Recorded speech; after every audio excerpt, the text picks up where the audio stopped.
Vamos a continuar con nuestro estudio, la autoridad delegada.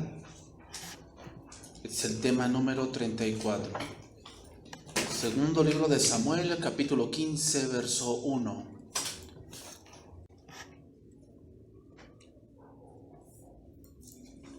Segundo libro de Samuel, capítulo 15, verso 1. El tema de esta mañana que vamos a empezar a estudiar: Absalón, falsa autoridad. Absalón, falsa autoridad. Ya vimos lo que hizo este hombre, ¿verdad? Mató a su hermano. Era un hombre vengativo, orgulloso, soberbio. Todavía decía, no, pues si cometí pecado que me maten. Y pues pensaba que lo que había hecho pues, no tenía ningún problema. El matar a su hermano era su derecho. Pero ahora vamos a ver, hermanos, cómo se comporta una persona cuando quiere tirar a otro. Vamos a ver cómo se comporta, qué cosas hace. Y nos vamos a dar cuenta que cuando alguien hace ese tipo de cosas, quiere poder, pero es un falso. O sea, no es Dios quien lo está poniendo, es Él. ¿Y sucede en la iglesia? Sí, sí sucede. ¿Sucede en los países? Sí sucede. ¿Sucede en una empresa? Sucede. ¿Sucede en un grupo de trabajo? Sucede.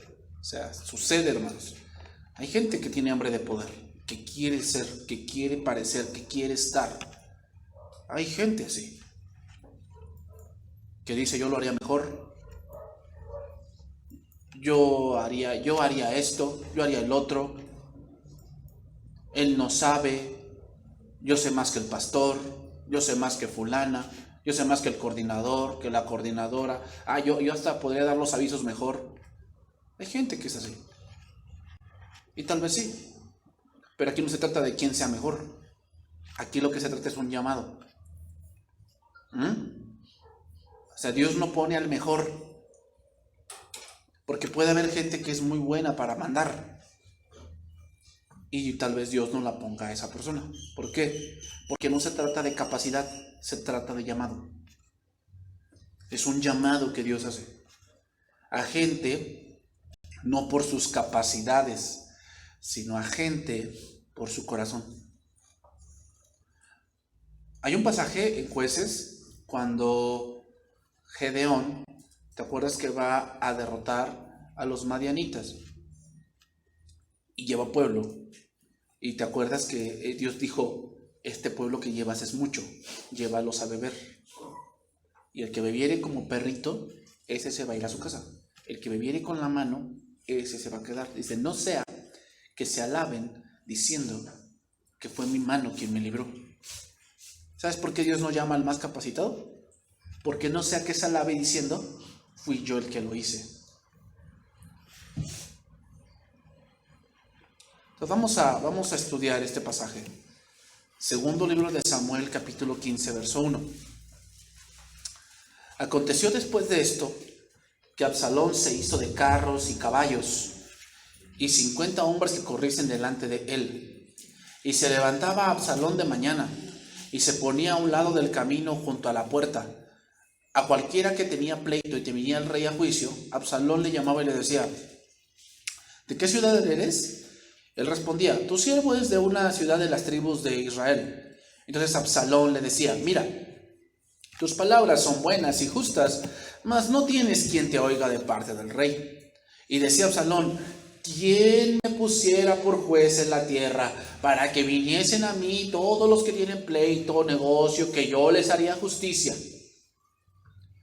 Y acontece que cuando alguno se acercaba para inclinarse a él, él le extendía la mano y lo tomaba y lo besaba.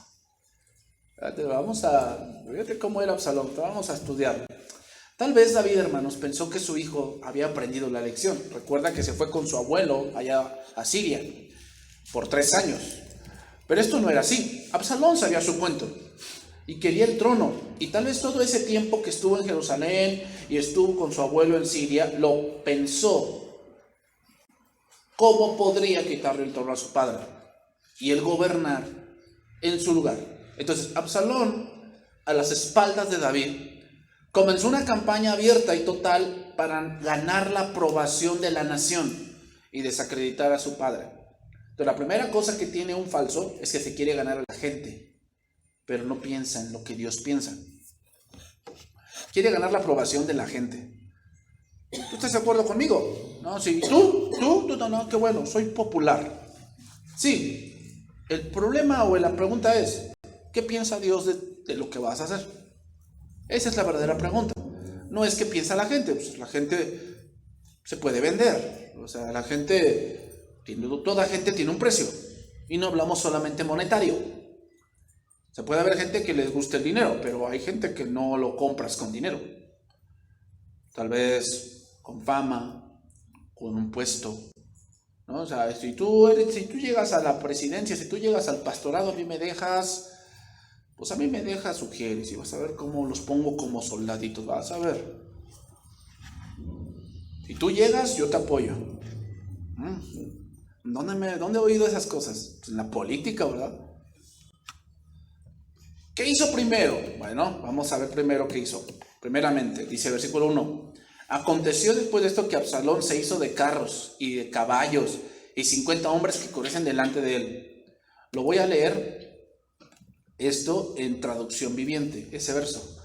Después Absalón compró un carruaje y caballos y contrató a 50 guardaespaldas para que corrieran delante de él.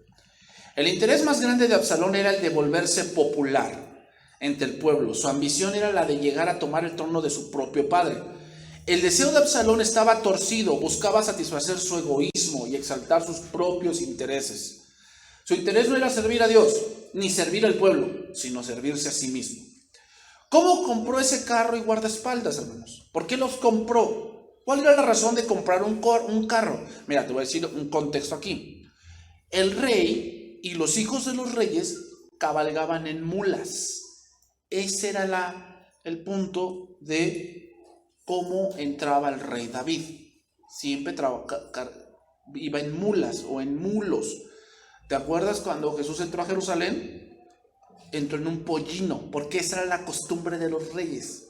Los reyes de Israel no entraban en carrozas, ni entraban en caballos como los romanos. Los reyes judíos o los reyes israelitas entraban en mulas. Entonces, ¿por qué compró un carro?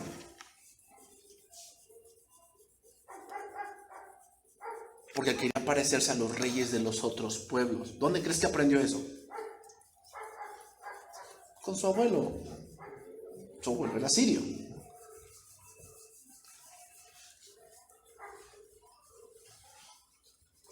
Entonces, ¿dónde crees que aprendió a conducir carros y a manejar carros? En Siria. Entonces, ¿qué hizo? ¿Qué es lo que trataba de lograr con comprar un carro? Trataba de ser conocido, que la gente lo conociera. No era muy común tener un carro. Entonces, a ver, ¿de quién es ese carro?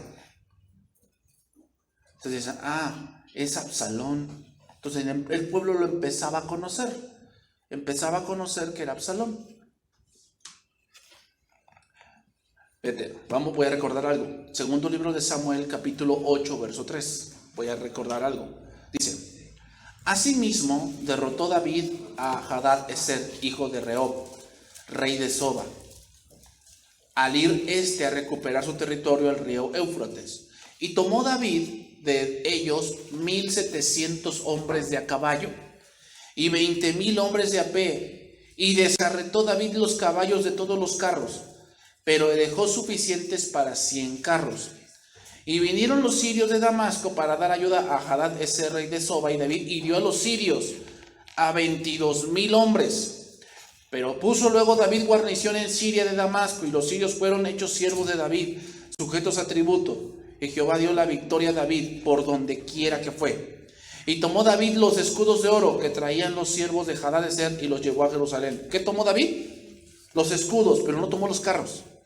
Los carros empezó a destruir los caballos, porque esa no era la costumbre de los hijos de los reyes ni del rey mismo.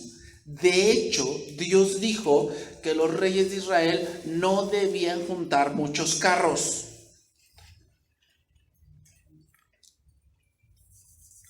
Entonces, ¿dónde aprendió a manejar carros Absalón? Pues con su abuelo. Entonces, al ver cómo Absalón podía maniobrar bien un carro, era de mucha impresión para el pueblo. Y Absalón se empezó a hacer conocido. Pero esto lo hacía con dolo, es decir, lo hacía porque que así lo quería. No era una fama de Dios, era una fama del mundo. Entonces, la primera herramienta que utiliza un falso es demostrar que él es algo que no es. Él finge que sabe de la Biblia, pero no es cierto, no sabe. Sabrá algunos versículos, sabrá algunas cosas. Pero saber otra cosa, una cosa es conocer y otra cosa es sabiduría. Conocimiento te ayuda para un libro, sabiduría te ayuda para la vida.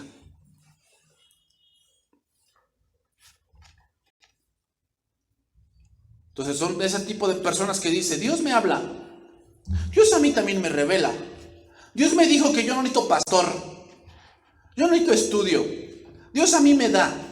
Y muchas veces lo que dicen, pues sí tiene cierta parte de verdad. Y la gente lo empieza a mirar y lo empieza a adular. Ay, hermano, usted debería ser pastor, porque usted sabe mucho. Y él se la empieza a creer. No, sí es cierto. Porque mucha gente me sigue. Pues a mí te siguen 3 o 4, pero bueno. Pero la gente me sigue. A lo mejor tengo que ser pastor. Dios me está llamando. Recuerden que para que haya otro pastor, otro consiervo te debe de reconocer. Recuerden que esa es una parte importante. Entonces son personas que presumen sus posesiones. Y dicen, si Dios no está conmigo, entonces ¿por qué tengo esto? A ver. Si Dios no estuviera conmigo como tú dices, ¿por qué tengo este troconón? A ver. Si Dios no estuviera conmigo, ¿por qué tengo este rancho? Tú dices que Dios no está conmigo, ¿verdad? Sí, porque tú no amas a Dios, no buscas a Dios. Si Dios no estuviera conmigo, ¿por qué tengo este negocio que genera billullo? A ver, explícame eso. ¿Por qué tengo esto, y esto, y esto, y esto, y tú no tienes? Y hermanos, es inevitable, pero a la gente le gusta ver a la gente exitosa y querer ser como él. Ay, hermano, ¿cómo le hiciste? Mi hermano, te voy a pasar la unción. Ay, sí, hermano, pásame la unción, explíqueme cómo le hizo, porque yo también quiero ser exitoso. Así son los falsos. Presumen lo que no son. ¿No te das cuenta que esa persona que te presume tal coche lo está pagando? No es suyo todavía en realidad. Lo puede perder cuando él deje de pagar. Entonces no es suyo todavía. Mucha de esa gente, hermanos, yo leí un estudio que mucha de la gente que tiene carro del año, solamente el 2% de verdad es suyo. Los demás van endeudados.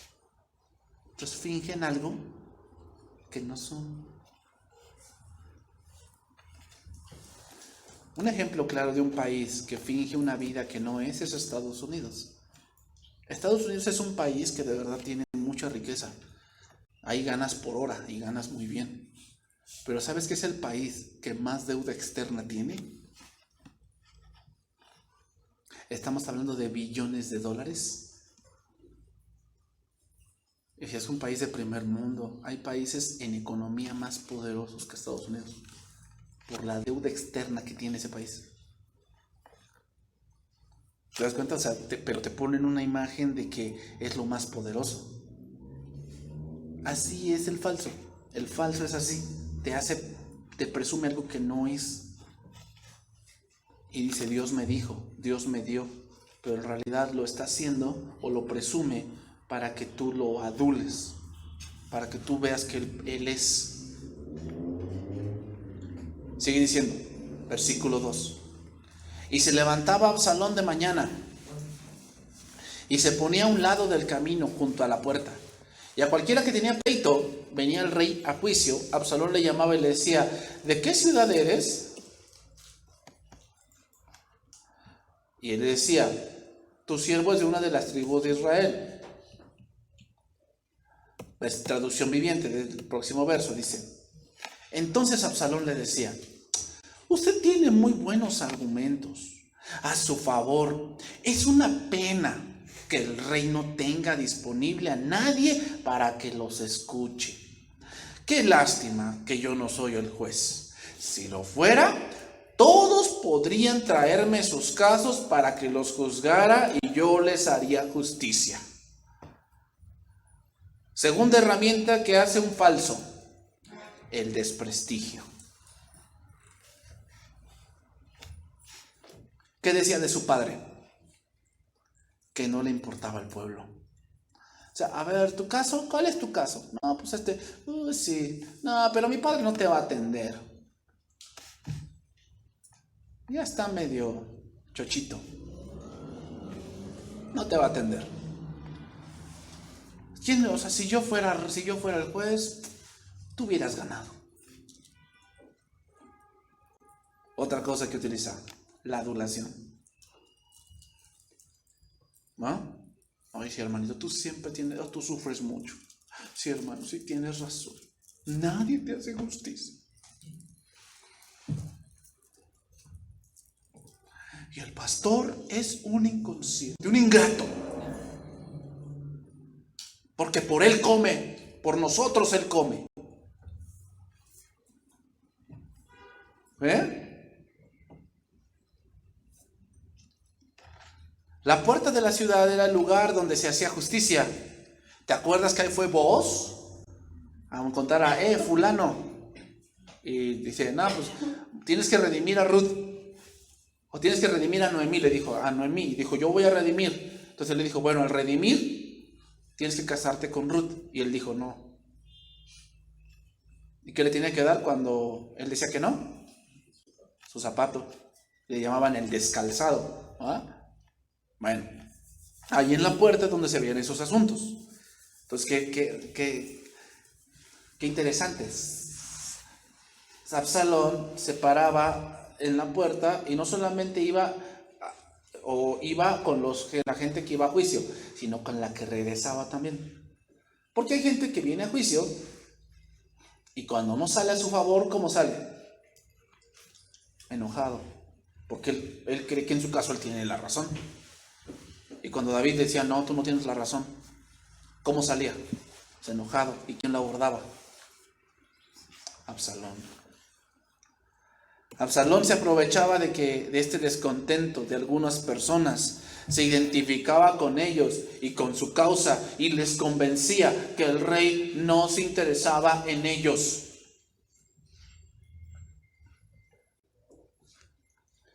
Dice el versículo 5, y acontecía que cuando alguno se acercaba para inclinarse a él, le extendía la mano y lo tomaba y lo besaba. Dice, de esta manera hacía con todos los israelitas que venían al rey a juicio, y así robaba a Absalón el corazón de los hijos de Israel. ¿A quién te hace pensar eso? ¿Sabes a quién me hace recordar a mí? A Judas. Dice ahí versículo 5 en el lenguaje actual. Además, a los que se acercaban a saludarlo, así de que no, pues si yo fuera rey, yo te daría la victoria a ti. Ay, sí, gracias, tú sí me entiendes. Le daba la mano y le iba a inclinar ante él porque era el hijo del rey. Y Absalón decía, no, yo soy como tú. Por eso los levantaba. No hagas reverencia, o sea, yo también me siento dolido por tu causa, y los abrazaba.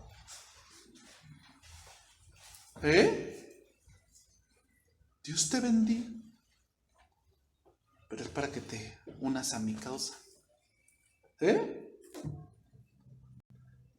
Así lo hacía con todos los que iban a ver al rey. De esa manera fue ganándose a la gente. La pregunta que aquí tienes que entender o tenemos que hacer es, cuando tú vienes a un asunto con el pastor y otra persona externa te pregunta de tu asunto, ¿por qué crees que se quiere enterar?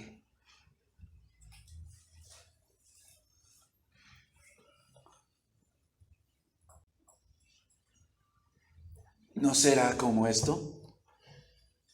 Porque ¿qué le importaba a Absalón, verdad? ¿Cuál era el asunto? ¿Le importaba? ¿Para qué se quería enterar? Para adularlo. ¿Qué te pasó? ¿Qué te hicieron? ¿Cómo te hirieron? Ay, no, pues sí me hicieron esto, no quisieron apoyarme. Ay, sí, pobrecito, no, sí, tú tienes la razón. ¿Dónde está el amor? ¿Dónde está la paciencia, la misericordia? ¿Dónde está? Si yo fuera allí, yo te haría justicia. Ay, sí, ¿verdad? Ay, tú sí me entiendes el abrazo. Tú sí me entiendes. Absalón se presentó ante el pueblo como un hombre grande y bueno. Las dos características que hacen popular a una persona. Absalón, cuyo nombre significa la paz de su padre, se convirtió en el problema más grande de su padre. Además de las mentiras y difamaciones, estaba la exhibición pública de afecto para gentes totalmente extrañas. Los besos y los apretones de manos eran parte de una componenda para hacer que pareciera como un humilde compañero que solo quería ser amigo de ellos. ¿No? Somos compadres de la misma causa. A los dos nos hirieron. Todo esto, hermanos, lo hacían oculto. Es decir, a espaldas de su padre. Lo hacía con mucho cuidado, pero al final hacer su movida final hacia el trono.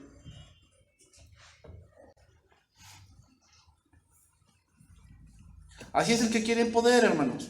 Empieza a hablar mal de la autoridad y que si él estuviera, él haría, él vería, él juzgaría, él traería como maquinita a la iglesia. Haría que todos se callaran, haría que ahora sí todos estudiaran, haría X y Y cosa. Pero la autoridad no le importa nada, hermanos.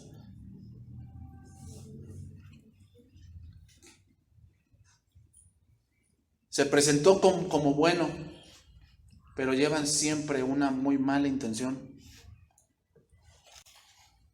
¿Qué era lo que debía haber hecho Absalón? ¿Cuál era lo correcto que debía haber hecho Absalón?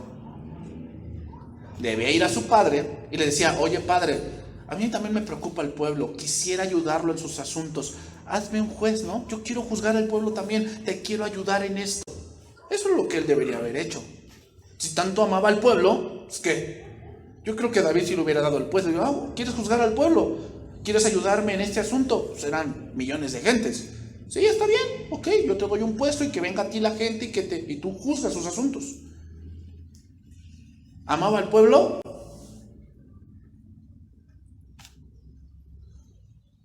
No, no lo amaba. Porque si amaba al pueblo hubiera hecho las cosas de una manera que el rey se enterara. Y pues si amo al pueblo y quiero ver sus asuntos, pues lo hago. Pero amaba al pueblo, no. Él tenía su cuento. Hermanos, quienes saben obedecer como es debido, sabrán mandar como es justo.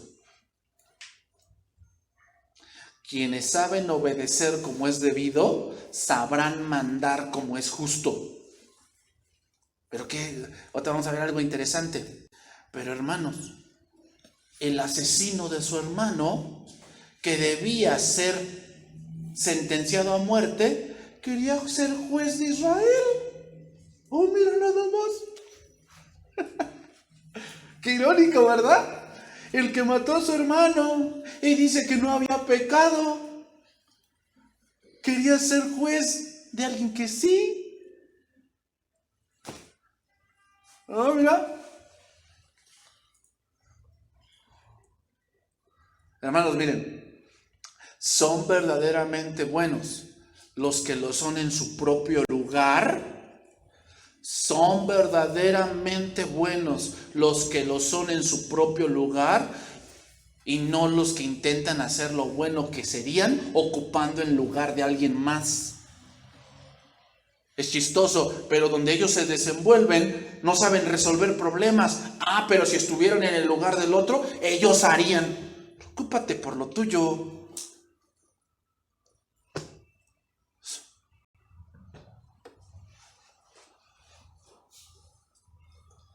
Yo haría esto, yo haría el otro. Y si yo estuviera en ese lugar y en el tuyo, ¿qué haces? ¿No? Son verdaderamente buenos los que son en su propio lugar, no los que intentan hacer ver lo bueno que harían en el lugar del otro.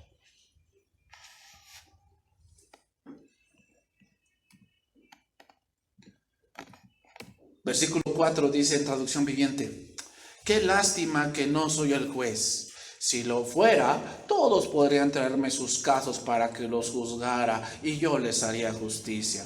Absalón no tenía ninguna cualidad de rey, hermanos, ni de autoridad como prudencia, virtud, justicia, conocimiento de la ley, pero ambicionaba ser juez. El asesino tratando de ser juez. ¿Cómo ves? Hermanos, los menos aptos para un cargo son los más ambiciosos.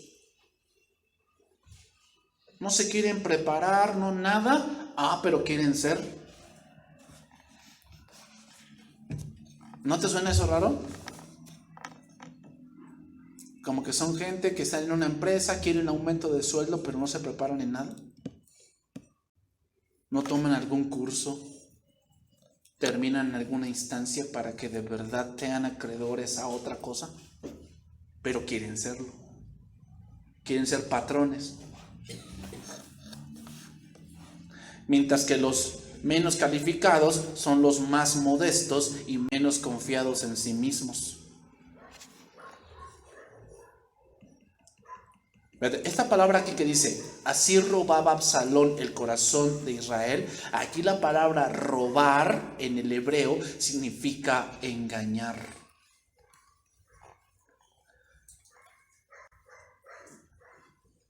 Significa llevarte a un lado en oculto. No quiere decir que se ganaba el afecto de la gente, hermanos, sino que las engañaba con su falsa fachada, de que estaba bien preocupado por sus problemas, pero no era cierto. El corazón de Absalón era tan orgulloso como el de Lucifer. Dicen que se preocupaba por ellos, pero son títeres en su juego. ¿Cuánto se llevó Lucifer? A la tercera parte de los ángeles. O sea, ¿tú crees que se preocupaba por esos ángeles? Él se preocupaba por su cuento, que al final se los llevó.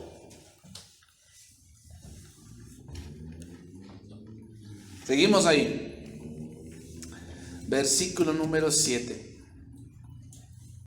Al cabo de 4 años, aconteció que Absalón dijo al rey: yo te ruego que me permitas que vaya a Hebrón a pagar mi voto que he prometido a Jehová.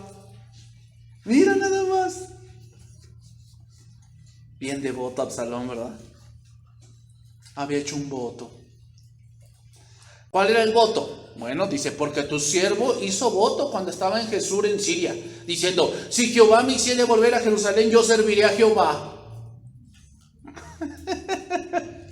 ¿Sí? Ay, hermanos. Y el rey le dijo, ven en paz. Y él se levantó y se fue a Hebrón.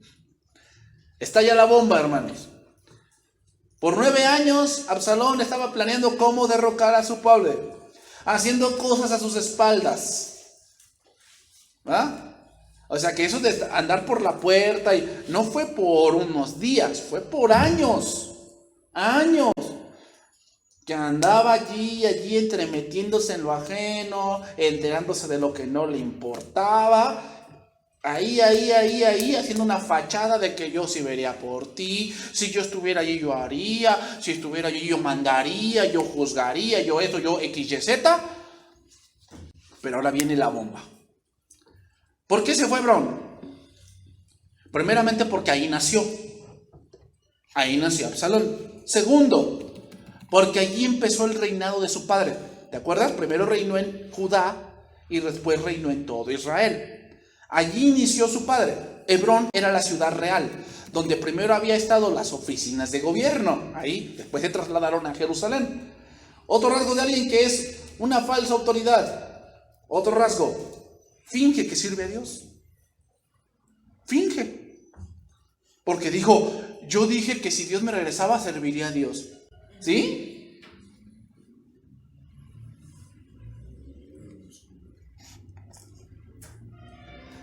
¿Qué habrá sentido David cuando su hijo le dijo esto? ¿Qué crees que habrá sentido? Porque tenía David un amor enfermizo por Absalón. Lo vamos a ver después. Porque aún así, con toda la persecución, le dijo a su general, no mates a Absalón. ¿Eh? Absalón, buscando la vida de su padre, le dice, no mates a Absalón. O sea, quiere decir que David tenía un amor enfermizo por su padre, por su hijo. Por su hijo, tenía un amor enfermizo que estaba llevando al caos su reino. Joab no le hizo caso, lo mató. Pero vea, David, él no le importaba quién muriera, pero su hijo que no muriera. Entonces, ¿qué hubiera pensado aquí David? ¿Qué hubieras pensado tú si tu hijo te dice, voy a ir a la iglesia ahora sí? No, es que ya agarré la onda, papá. Ahora sí. Pues entonces tú, con tu amor enfermizo, dirías, mi hijo está retomando el camino. Mi hijo, pues ya Dios lo está cambiando. Pero esto no era verdad. Así que David le permitió ir a Hebrón. Versículo 10. Entonces envió a Absalón mensajeros por todas las tribus de Israel, diciendo, cuando oigáis el sonido de la trompeta diréis, Absalón reina en Hebrón. Y fueron con Absalón 200 hombres de Jerusalén convidados por él, los cuales iban en su sencillez sin saber nada. Aquí estos hombres eran gente importante, vamos a ponerlo así, como que invitó diputados, senadores, gente cercana al rey, a lo mejor sus amigos cercanos, pero no les dijo nada de su plan. Los llevó con engaño. ¿Para qué? Bueno, dice, mientras Absalón ofrecía los sacrificios, llamó a Aitofel Gilonita, consejero de David en su ciudad de Gilo, y la conspiración se hizo poderosa y aumentaba el pueblo que seguía a Absalón. ¿Por qué crees que habló todas esas personas? Porque la gente, al ver que aún los líderes más cercanos a David apoyaban a Absalón, lo cual no era cierto, ¿qué diría el pueblo? Todos se le han volteado a David. Ahora, quiero que veas esto, dice, traducción viviente, dice este verso, versículo 12, dice, en poco tiempo, mucho más se unieron a Absalón y la conspiración cobró fuerza. A ver, pregunta, ¿por qué eran muchos? ¿Tenían la razón?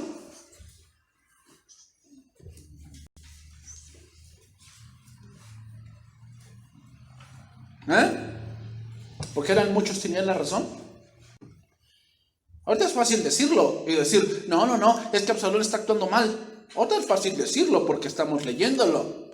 Pero ponte en ese momento. Entonces estás viendo a uno que a espaldas de su padre le está dando un golpe de estado.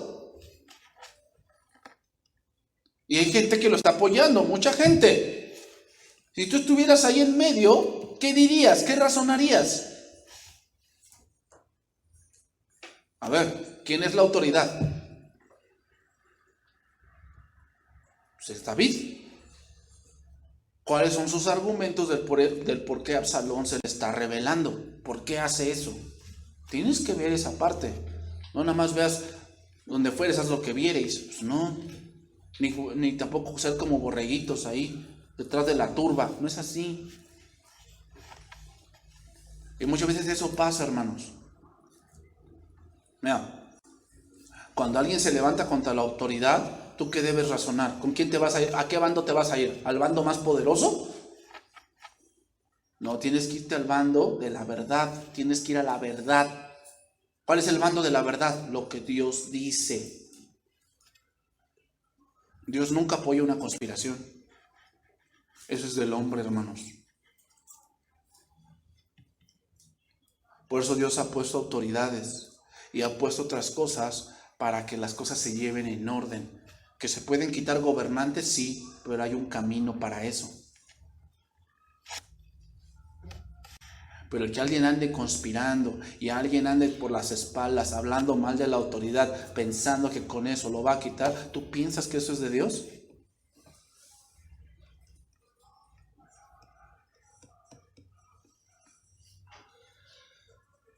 Muchos dicen, es que muchos no pueden estar equivocados. Pero vemos que para sacar un juicio acertado, hermanos, en este tipo de casos debemos ver cómo procede esto. Y Absalón tenía todo un conjunto de rebeldes con él. Porque lo que él atrae hacia sí mismo es lo que él es. Entonces, versículo 13. Entonces un mensajero vino a David diciendo, el corazón de todo Israel se va tras Absalón. Entonces David dijo a todos sus siervos que estaban con él en Jerusalén, levantaos y huyamos, porque no podremos escapar delante de Absalón. Daos prisa a partir, no sea que apresurándose él nos alcance y arroje el mal sobre nosotros y hiera la ciudad a filo de espada. Aquí vemos, ¿por qué David se fue de Jerusalén? Porque iba a haber una guerra civil. Y en una guerra civil nadie gana.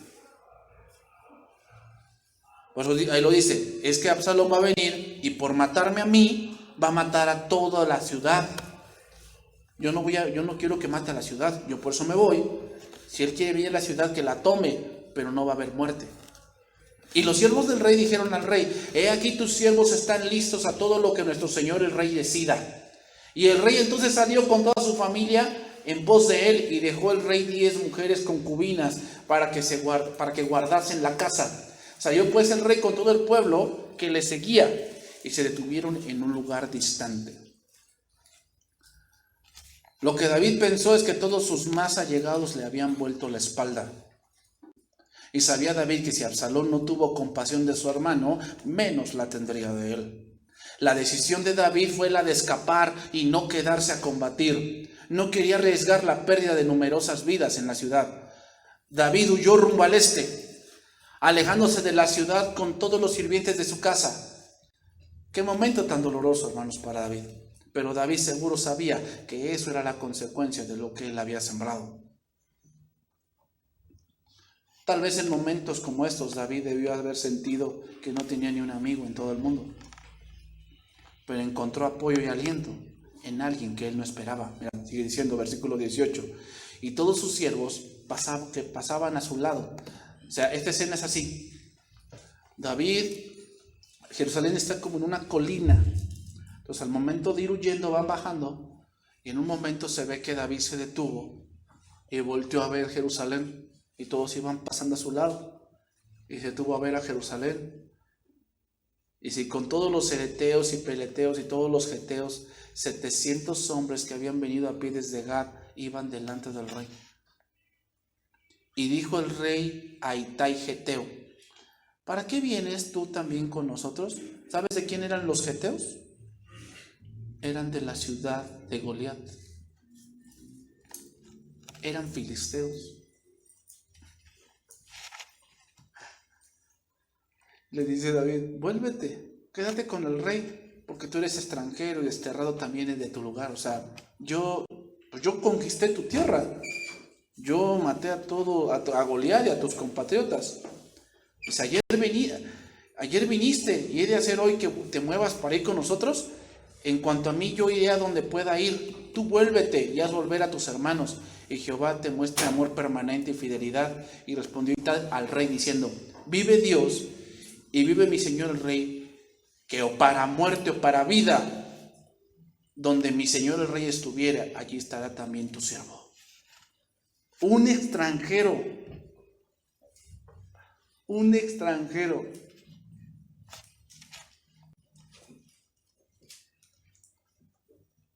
¿Qué dice de Jesús? Porque David es un prototipo de Jesús. A lo suyo vino y los suyos no le recibieron. ¿Quiénes rechazaron a David? Los suyos. Encontró apoyo en los extranjeros.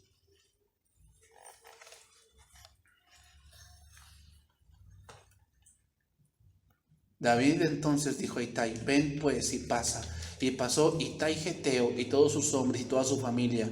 Y todo el país lloró en alta voz. Y pasó luego toda la gente el torrente de Cedrón. Asimismo pasó el rey y todo el pueblo pasó el camino que va al desierto. Ese torrente de Cedrón, hermanos, es interesante, pero ese torrente de Cedrón lleva al monte de los olivos. ¿Adivina quién estuvo ahí? Jesús en Mateo capítulo 5. El monte de las bienaventuranzas. Está ahí siempre el torrente de Cedrón.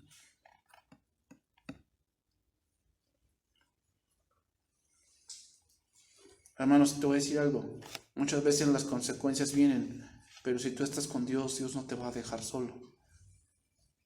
Sí, a lo mejor las consecuencias vienen, pero Dios siempre va a estar ahí. Fíjate, a pesar de que David lo habían traicionado, le habían dado un golpe de estado, él encontró apoyo en Dios, obviamente, pero también Dios le envió gente que no lo abandonara. Bien dice el dicho, ¿no? En el hambre y en la cárcel se conocen a los amigos. ¿Ah? Ese lugar, hermanos, 2000 años después, Jesús iba a andar por ese mismo camino, pero en sentido contrario. David iba huyendo de Jerusalén, Jesús iba hacia Jerusalén.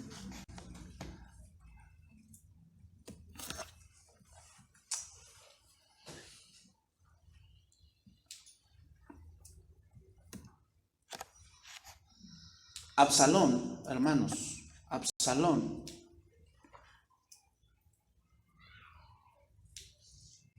hizo todo esto para quitar a su padre.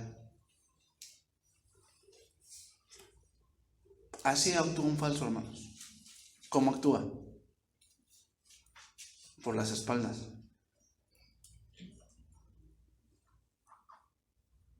Por eso, hermanos, tú debes pensar a dónde sí ir y a dónde no ir. Cuando tú vas a un lugar, yo no estoy diciendo que no puedas ir a cualquier lugar. Sí, está bien. Pero cuando tú vas a un lugar, tú das tu consentimiento. O sea, si yo te veo en un lugar y tú dices, es que yo estaba allí porque, pues, por la comida, no. Tú estabas allí porque tú estás dando tu consentimiento. Tú estás apoyando eso.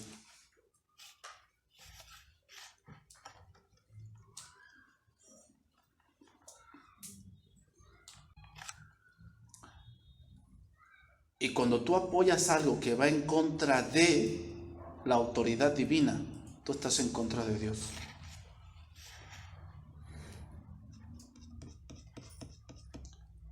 Y soy así como que muy cruel y muy crudo, pero así es.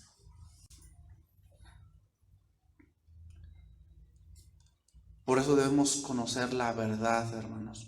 Yo no estoy diciendo que te pongas del lado de alguien. Aquí no estoy yo del lado de nadie. Por si yo no soy político. Y tú me preguntaras, a ver, ¿de qué lado estás de Bolivia? Por si con Evo. ¿Es de derecha o de izquierda? La derecha y la izquierda vienen de la Revolución Francesa. La Revolución Francesa es cuando el rey gobernaba todo y entonces los pobres se levantaron. Ya no querían ese gobierno. Entonces en un lugar, en la derecha se pusieron los que estaban a favor del rey. Y en la izquierda se pusieron los que estaban a favor de los pobres. ¿Sabes cuál es la derecha hoy? El nazismo. Esa es la extrema derecha, nazismo. No, yo no estoy diciendo que te pongas del lado de nadie. Ese no es el punto de un creyente. Yo no soy de derecha ni de izquierda. Yo soy cristiano. Y yo busco a Cristo. Pero debes conocer la verdad. Entonces la derecha, la extrema derecha es el nazismo. Y el nazismo lo que hace es matar a todos los de afuera. El nazismo mató 20 millones de personas. entre ellos 6 millones de judíos, pero mataron polacos, mataron rusos de los Países Bajos, porque conquistaron toda esa parte. 20 millones de personas, pero siempre matan a los que son externos. ¿Cuál es la extrema izquierda? Comunismo. Y eso es lo que hoy está gobernando América Latina.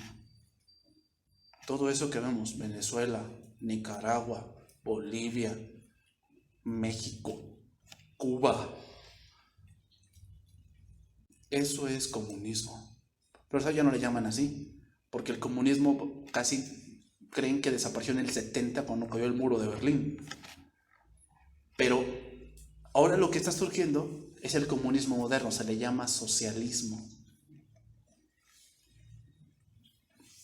¿Y sabes cuál es el comunismo? ¿Qué hace el comunismo? No mata a los de afuera, mata a su pueblo. El comunismo ha matado 120 millones de personas. O sea que son más hijos del diablo esos que los nazis.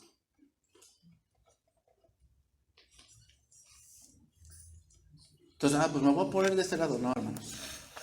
No es que te pongas de un lado o del otro. Ponte del lado de la verdad. Cuando surgió un problema así, en lo que ahora es IBRI, yo no me puse del lado de nadie.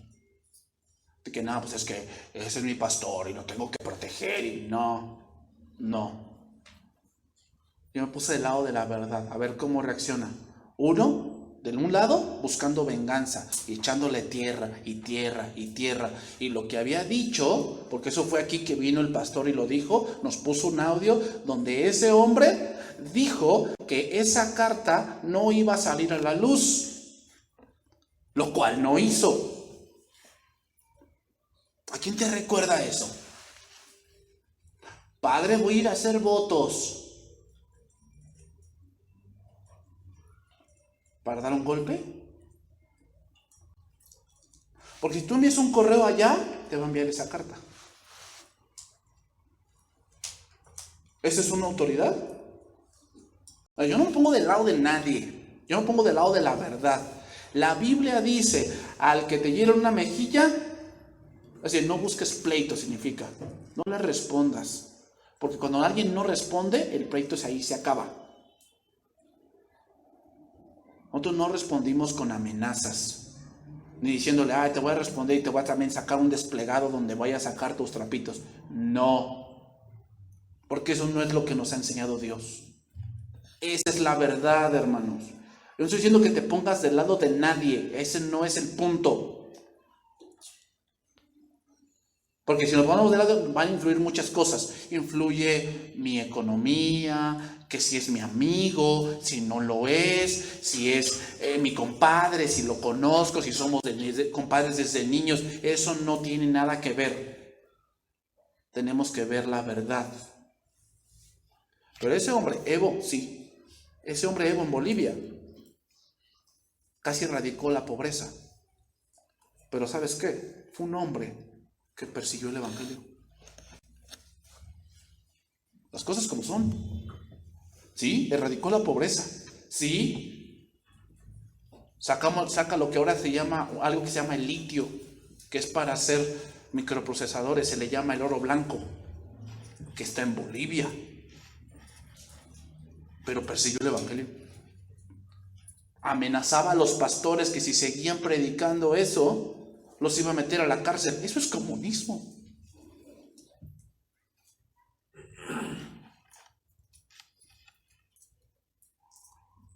Ahí está el espíritu de Absalón, hermanos. El espíritu de Absalón moviéndose. ¿Cómo? Dando golpes de estado. Y no solamente en los países, en las mismas iglesias se está viendo eso, hermanos. Nosotros debemos estar atentos. No es ponerme del lado de que me convenga, es ponerme del lado de la verdad. Y la verdad no es la derecha o la izquierda, la verdad es Cristo. Eso es lo que quiero que entiendas, hermano. Porque gente que busca poder siempre va a haber, siempre. Pero no me voy a poner de un lado o del otro. Eso no es el punto aquí. No somos políticos. Ni vamos a hacer una campaña de que a ver cuántos votan por mí y cuántos votan por él. No, eso no debe de ser así, no es aquí. Nosotros vamos del lado de la verdad. ¿Qué dice Dios? Pero hermanos, como dice la palabra, primera Timoteo 2, ruego ante todos que se hagan rogativas por las autoridades, para que estemos en quieta y reposada manera de vivir. Oremos por nuestros países, hermanos, porque en verdad la situación se va a venir más fuerte, mucho más fuerte, hermanos. Esta semana me enteré que los que tenemos seguro popular va a desaparecer. Y por si nosotros los pastores no tenemos seguro social ni nada de eso. O sea que si yo tengo una enfermedad grave, yo no tengo dónde refugiarme. Eso se está viniendo, hermanos. ¿Pero en quién confiamos? En el Señor. Confiamos en el Señor. Que Él no nos dejará ni nos desamparará, pero oremos por nuestros países, oremos por nuestros gobernantes, hermanos, porque las cosas no van a mejorar, van a empeorar. Y vamos a verlo. Pero el que permanezca hasta el fin, ese que será salvo. Ahí está Absalón, hermanos. Ahí está Absalón. Parece que esta historia es tan moderna. La próxima semana vamos a ver, hermanos, cómo muere un rebelde. Porque algo pasa con esos rebeldes, pero un rebelde no dura. No va a durar. Se va a morir. ¿Y sabes cómo? ¿Quién lo mata? Su propia rebeldía. Los mata. Vamos a orar, hermanos.